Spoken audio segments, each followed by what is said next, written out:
موت لکھی نہ ہو تو موت خود زندگی کی حفاظت کرتی ہے۔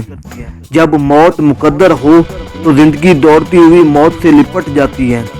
زندگی سے زیادہ کوئی جی نہیں سکتا۔ حضرت خالد بن ولید مسلمانوں کے سپر سالار رہے ہیں۔ آپ لوگوں نے حضرت خالد بن ولید کے کئی واقعات سنے ہوں گے، لیکن میں آپ کو آج حضرت خالد بن ولید کے انتقال سے پہلے کے وہ الفاظ سناؤں گا جو آج کل کے ہر مسلمان کو جاننے چاہیے۔ حضرت خالد بن ولید کے انتقال کی خبر جب مدینہ منورہ پہنچی تو ہر گھر میں کوہرام مچ گیا۔ جب حضرت خالد بن ولید کو قبر میں اتارا جا رہا تھا تو لوگوں نے یہ دیکھا کہ آپ کا گھوڑا اشکار جس پر بیٹھ کے آپ نے تمام جنگیں لڑیں وہ بھی آنسو بہا رہا تھا۔ حضرت خالد بن ولید کے ترکے میں صرف ہتھیار، تلواریں، خنجر اور نیزے تھے۔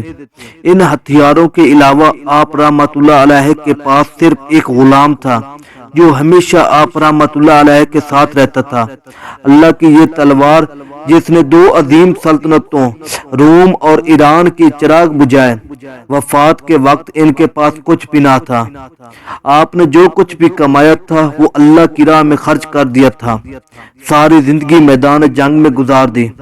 صحابہ نے گواہی دی کہ ان کی موجودگی میں ہم نے شام اور عراق میں کوئی بھی جمعہ ایسا نہیں پڑھا جس سے پہلے ہم ایک شہر فتح نہ کر چکے ہوں، یعنی کہ ہر دو جمعوں کے درمیانی دنوں میں ایک شہر ضرور فتح ہوتا تھا۔ بڑے بڑے جلیل القدر صحابہ نے حضور صلی اللہ علیہ وسلم سے حضرت خالد بن ولید رحمۃ اللہ علیہ کے روحانی تعلق کی گواہی دی۔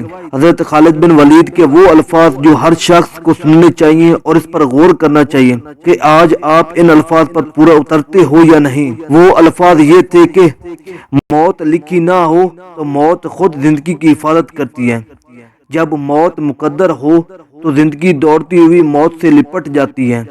زندگی سے زیادہ کوئی جی نہیں سکتا اور موت سے پہلے کوئی مر نہیں سکتا۔ دنیا کے بزدل کو میرا یہ پیغام پہنچا دو کہ اگر میدان جہاد میں موت لکھی ہوتی تو اس خالد بن ولید کو بستر پر موت نہ آتی۔